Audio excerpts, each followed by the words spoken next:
आदर आदाब अभिनंदन आभार। तो स्वागत है दोस्तों आपका एक और नई वीडियो में इंडियन फुटबॉल टॉक्स की। अगर आप इस चैनल पर नए हो सब्सक्राइब करिए, तो हमें उस मार्क तक पहुंचाइए 500 सब्सक्राइबर्स के, जिसका हमने एम रखा है, जिससे कि हम और आगे बढ़ सके, आपका सपोर्ट ले सके और आपको एंटरटेन कर सके, ज़्यादा से ज़्यादा आपको एजुकेशनल फुटबॉल के बारे में एजुकेट कर सके।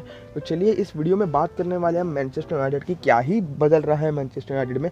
मतलब एक पॉइंट पर ऐसा लगा था जहाँ पर राल्फ रैगनिक आने के बाद सब चीज़ें अब मैनचेस्टर यूनाइटेड के लिए ठीक होंगी, ये सब उसका उल्टा हो रहा है भाई। अब यहाँ पर कुछ इंप्रूवमेंट्स नहीं दिख रहे, यहाँ पर ग्रोथ स्टैग्नेंट हो रही है, ओले से भी गंदा सीन हो रहा है। अब मैनचेस्टर यूनाइटेड ने एस्टन विला के साथ ड्रॉ करा लिया, चोकअप कर दी अपनी लीड, जो कि उन्हें वो मैच जितना चाहिए था। And one thing is that Coutinho owns Manchester United. देखो मैं एक पन इंटेंड कर रहा हूँ, गाली नहीं दे रहा कमेंट्स में, अगर मैनचेस्टर यूनाइटेड फैंस देख रहे हो तो पन इंटेंडेड है, but yes Coutinho owns Manchester. बंदा बारसा में कुछ नहीं करता था, चलता था सिर्फ पिच पर, यहाँ पर आके भाग रहा है, असिस्ट कर रहा है, गोल मार रहा है, वो भी सिर्फ 11 मिनट्स में।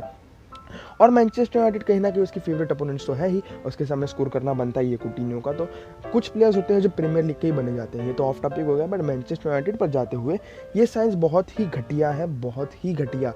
मैं वही बोल रहा था ना, मतलब पहले हमें दिख रहा था कि प्रोग्रेस होना चाहिए था, बट वैसी प्रोग्रेस हुई नहीं है। इसका मतलब ये है कि कहीं ना कहीं मैनेजमेंट, यहाँ पर मैनेजमेंट को दोष देना चाहिए या प्लेयर्स को दोष देना चाहिए, ये अब आप डिसाइड करो। क्योंकि मेरे हिसाब से यहाँ पर प्लेयर्स भी फॉल्ट पर है, मैनेजमेंट भी फॉल्ट पर है।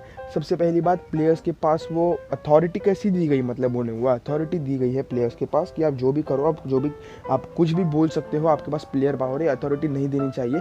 सबसे पहली बात, राल्फ रागनिक एक ऐसा मैनेजर है जो अपने पास कंट्रोल रखना चाहता है, सो इससे किसी का ईगो हर्ट हो सकता है।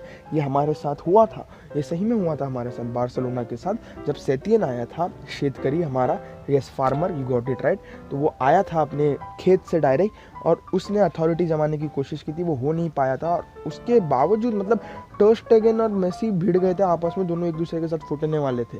तो ऐसी हालत हो गई थी बार्सिलोना में। जब एक प्लेयर को पावर दी जाती है, मेसी तो वैसे भी पावरफुल था, ter स्टेगन भी उसके साथ उतना ही परफॉर्म कर रहा था, और अलग अलग प्लेयर पावर्स थे बार्सिलोना में। और यही हाल मैनचेस्टर यूनाइटेड का होते जा रहा है। हर एक प्लेयर को इतनी अथॉरिटी दी गई है अब कि वो उसके सर पर चढ़ गई है या उसके ईगो पर आ गई है।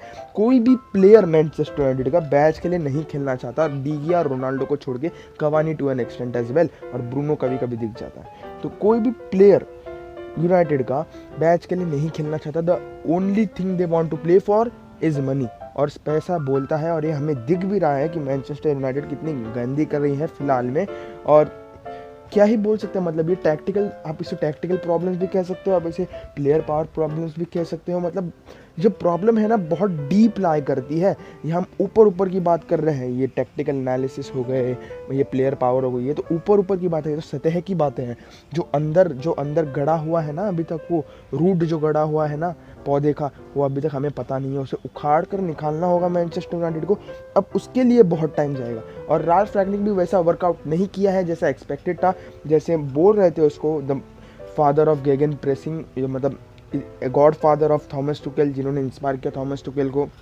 उसके बाद जर्गन क्लॉप हो गया या फिर हैंजी फ्लिक हो गया, वैसे कुछ गुण तो अभी दिखे नहीं है मैनचेस्टर यूनाइटेड में। यस, हमने पहले ही कहा था, मतलब हमने इतने सारे पॉडकास्ट किए जिसके बारे में कि यस, रागनिक ने छोटी छोटी क्लब्स को ऐसे मुकाम दिलाया है कि कोई सोच भी नहीं सकता, बट अभी तक एक बड़े क्लब को मैनेज नहीं किया है। एंड येस, वो कहीं ना कहीं अफेक्ट करता है। मैनचेस्टर यूनाइटेड है भाई, ये मैनचेस्टर यूनाइटेड, तो कहीं ना कहीं अफेक्ट करेगा, उसको प्रेशर पड़ेगा ही कहीं ना कहीं, और उसे वो करना ही होगा, मतलब वो प्रेशर अब्जॉर्ब करना ही होगा और अच्छा करके निकालना होगा। वो अलग बात है कि प्लेयर्स करना चाहते हैं या नहीं करना चाहते। ऊपर से और एक कंट्रोवर्सी खड़ी हो गई है, जहाँ पर राल्फ रैगनिक और मार्शियल में दोनों में बहस छिड़ गई है, लफड़े होने लग गए हैं। मतलब राल्फ रैगनिक ने कहा है कि मैं मार्शियल को लेने ही वाला था मैच में, बट उसने मुझे मना कर दिया। और उसके बाद मार्शियल इंस्टाग्राम पर आकर पोस्ट करता है कि मैं मैनचेस्टर यूनाइटेड में 7 साल से खेल रहा हूँ और मैंने अभी तक कभी भी मना नहीं किया और मैं ना ही मना करूँगा खेलने के लिए। तो इसमें सच क्या है झूठ क्या है, ये तो वही दोनों जाने। और ये बहुत ही डीप प्रॉब्लम है। ये वही प्रॉब्लम है जो बार्सिलोना फेस कर रही थी कुछ सालों पहले, प्लेयर पावर और मेंटालिटी के तौर पर। और मेंटालिटी एक फैक्टर होती है यहाँ पर, जो सिर्फ मुझे रोनाल्डो, डीगिया में दिख रही है। कुछ ही प्लेयर्स हैं मैनचेस्टर यूनाइटेड में जिसमें वो मेंटालिटी दिख रही है मुझे, वो हंगर दिख रही है मुझे जीतने की। बाकी सब तो सिर्फ पैसे के लिए खेल रहे हैं। देखो अभी उन्हें पैसे मिल रहे हैं, उन्हें इतने हाई वेजेस पर रखा है, तो अभी हाई वेजेस भी नहीं बोल सकते, मतलब हाँ मतलब the most expensive team. Yes, आपके हिसाब से क्या है? Do let me know down in the comments below what are your solutions for this, what are your suggestions, what are your opinions, and I will meet you in the next video. Until the next video, goodbye, take care, peace out, and yeah take care of yourselves. Mask पहनकर घूमो।